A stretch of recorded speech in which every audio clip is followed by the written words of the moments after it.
உங்களுடைய முகம் ரொம்பவே டல்லா இருக்குங்களா? நிறைய கோடுகள் இருக்கா? அது எப்படி இருந்தாலும் சரிங்க. இது எல்லாமே ஒரே நாள்ல நடந்த ஒரு விஷயம் கிடையாது. இது எல்லாத்துக்குமே முக்கியமான காரணம் உங்களுடைய உடம்புல கொலாஜனோட அளவு குறைவா இருக்கிறதுனால தான். சரிங்க, நம்முடைய சருமத்துக்கு அவ்வளவு முக்கியமான அந்த கொலாஜன் அப்படிங்கிறது என்ன? இந்த கொலாஜன் ஒரு புரதம்ங்க. இந்த கொலாஜன் தான் உங்க முகத்துக்கு ஒரு வடிவத்தை கொடுக்குது. உங்க முகம் நல்லா டைட்டாகவும் இளமையாகவும் இருக்கிறதுக்கு இந்த கொலாஜன் ரொம்பவே முக்கியம்.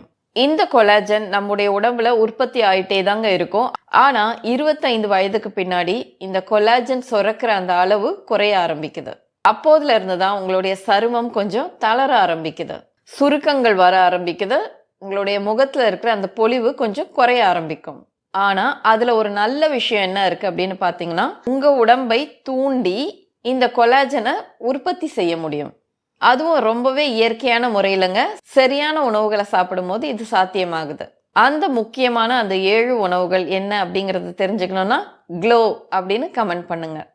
முதலாவது உணவு என்னன்னு பாத்தீங்கன்னா எலும்பு சூப். நம்ம சாதாரணமா சூப் குடிப்போம் இல்லைங்களா, அந்த மாதிரி கிடையாதுங்க. இந்த எலும்பு சூப் தயாரிக்கும் போது பல மணி நேரங்கள் குறைவான தீயில வச்சு இந்த போன் ப்ரோத்தை உருவாக்குறாங்க.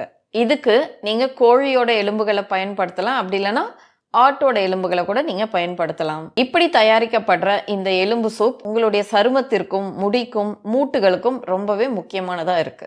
இந்த போன் ப்ரோத் அப்படின்னு சொல்லக்கூடிய இந்த எலும்பு சூப்ல டைப் 1, டைப் 2, டைப் 3 இந்த 3 வகை கொலாஜனுமே கிடைக்குது. நீங்க இந்த வகை எலும்பு சூப்பை தயாரிக்கணும் அப்படின்னு நினைச்சீங்கன்னா வேக வேகமா தீ அதிகமா வச்சு தயாரிக்க கூடாதுங்க. பல மணி நேரங்கள் சிம்மிலேயே வச்சு பல மணி நேரம் பண்ணுவாங்க. இதுக்காகவே ஸ்லோ குக்கர்ஸ் அப்படின்லாம் கூட கிடைக்கும். ரொம்ப மெதுவாக தான் இந்த ப்ராசஸ் நடக்கும்.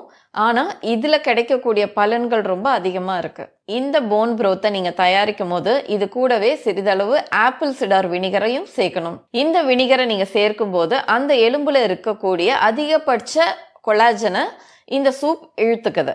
நீங்கள் இந்த விதமான எலும்பு சூப்பை காலை நேரத்தில் குடிக்கலாம். அப்படி இல்லைன்னா நீங்கள் ரசம் தயாரிக்கும் போது அதில் சேர்க்கலாம். குழம்பு வகைகள் ஏதாவது நீங்கள் தயாரிக்கிறீங்க அப்படின்னா அதுலேயும் கூட நீங்கள் இதை சேர்த்துக்கலாம். ஒரு வாரத்தில் 2 அல்லது 3 நாட்கள் இந்த போன் ப்ரோத்தை நீங்கள் குடிக்கலாம். இப்படி நீங்கள் குடிச்சிட்டே வந்தீங்கன்னாவே 4 வாரங்கள்லேயே உங்களுடைய ஸ்கின் நல்லா டைட்டாக ஆரம்பிக்கும். நகம் நல்லா ஆரோக்கியமாக வளர ஆரம்பிக்குங்க. அது மட்டும் இல்லைங்க, உங்களுடைய குடலும் ஆரோக்கியமாக இருக்கும். அடுத்ததாக பார்த்தீங்கன்னா கீரை வகைகள். முருங்கைக்கீரை, பாலக்கீரை இது எல்லாமே உங்களுடைய ஆரோக்கியத்துக்கு மட்டும் பயன்படக்கூடிய கீரைகள் கிடையாதுங்க. இது எல்லாமே இயற்கையான முறையில் இந்த கொலாஜனை ஆக்டிவேட் பண்ணக்கூடியதா இருக்கு. இந்த கீரைகள்ல குளோரோஃபைல் அப்படின்னு சொல்லக்கூடிய ஒரு இயற்கையான மூலப்பொருள் இருக்கு. இந்த குளோரோஃபைல் உங்களுடைய சருமத்துல ப்ரோ கொலாஜன் அப்படிங்கிறத உற்பத்தி செய்ய வைக்குது. அது மட்டும் இல்லைங்க, இந்த வகை கீரைகள்ல வைட்டமின் சி அதிகமா இருக்கு, இரும்பு சத்தும் அதிகமா இருக்கு. இந்த ரெண்டுமே உங்களுடைய சருமத்துல இருக்கிற செல்கள் இருக்கு இல்லைங்களா, அதை ரிப்பேர் செஞ்சுக்கிறதுக்கும் இந்த கொலாஜனை உற்பத்தி செய்யறதுக்கும் ரொம்பவே பயனுள்ளதா இருக்கு. நீங்க முருங்கைக்கீரையை பொரியலா செஞ்சு பயன்படுத்தலாம். இந்த பாலக்கீரையில சூப் செஞ்சு குடிக்கலாம். எப்போதாவது ஒரு நாள் மட்டும் நீங்க செய்யும் போது இதனால உங்களுக்கு எந்த பலனும் பெரிதா தெரியாதுங்க.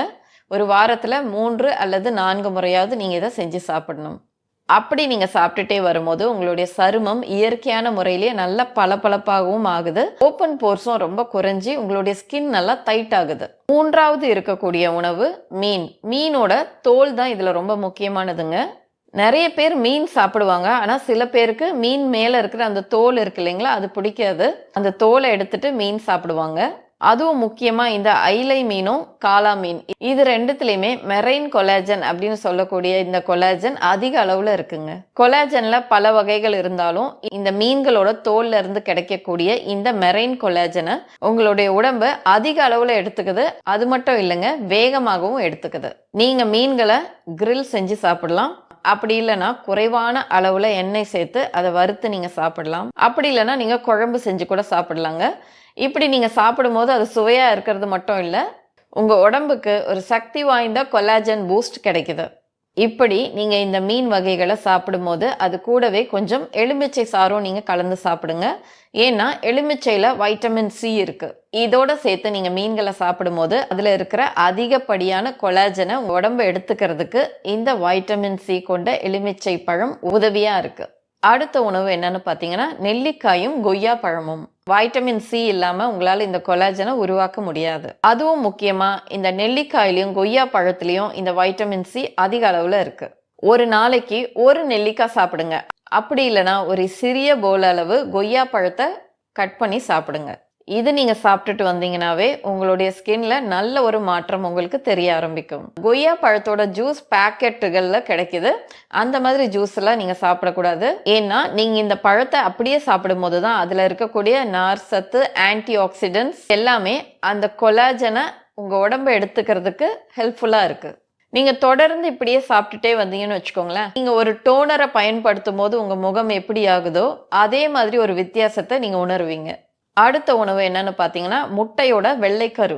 இந்த முட்டையோட வெள்ளைக்கரு கொலாஜனோட உற்பத்திக்கு பெரும் அளவுல பயன்படுதுங்க. இந்த முட்டையோட வெள்ளைக்கருல புரோலின், லைசின் என்று சொல்லக்கூடிய 2 வகை அமினோ ஆசிட்ஸ் இருக்குங்க. இந்த 2 அமினோ ஆசிட்ஸுமே உங்களுடைய உடம்பு கொலாஜனை உற்பத்தி செஞ்சுக்கிறதுக்கு உதவியா இருக்கு. இதுக்காக நீங்க ரொம்ப பெரிய அளவுல எந்த செலவுமே செய்ய வேண்டாங்க. இது இயற்கையாகவே நடக்க ஆரம்பிக்குது. நீங்க தினமுமே காலையில 2 முட்டையோட வெள்ளைக்கரு மட்டும் சாப்பிட்டுட்டே வாங்க. அப்படி இல்லைன்னா வெள்ளைக்கருவை மட்டும் தனியா எடுத்து நீங்க ஆம்லெட்டா செஞ்சு சாப்பிடலாம். தோசை சாப்பிட்றீங்கன்னா அதுல ஊத்தி கூட நீங்க சாப்பிடலாம்.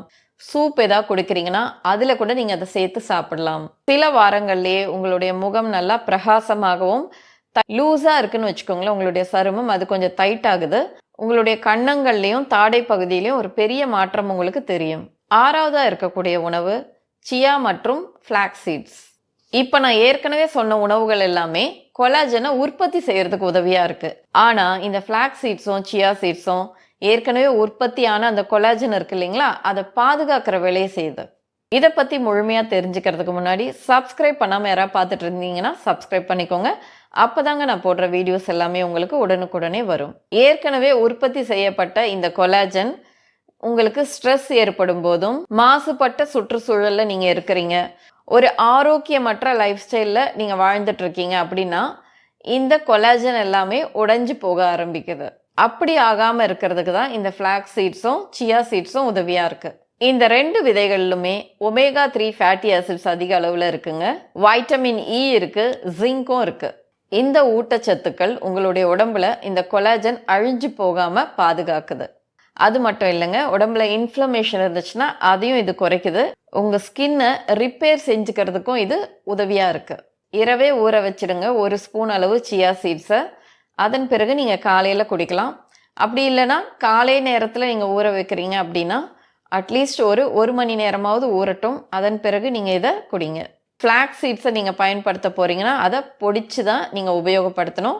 அப்படி நீங்கள் அதை சாப்பிடணுன்னா நீங்கள் ஓட்ஸ் ஏதாவது குடிக்கிறீங்க, ஏதாவது கஞ்சி ஏதாவது குடிக்கிறீங்கன்னா அதில் கலந்து நீங்கள் குடிக்கலாம்.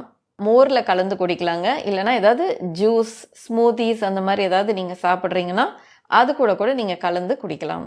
நீங்கள் இந்த சியா சீட்ஸையும் ஃபிளாக்ஸ் சீட்ஸையும் தொடர்ந்து சாப்பிட்டுட்டே வந்தீங்கன்னா இது உங்களுடைய சருமத்தை நல்லா மென்மையாக்குது. ஏசி ரூம்லேயே வேலை செஞ்சுட்டு இருக்கிறவங்க நிறைய பேர் இருப்பாங்க இல்லைங்களா, அப்படி நம்ம தொடர்ந்து ஏசி அறைகள்லேயே இருக்கும்போது நம்முடைய ஸ்கின் ரொம்பவே ட்ரை ஆகுது இல்லைங்களா, அந்த பிரச்சனையை இது தடுக்குது.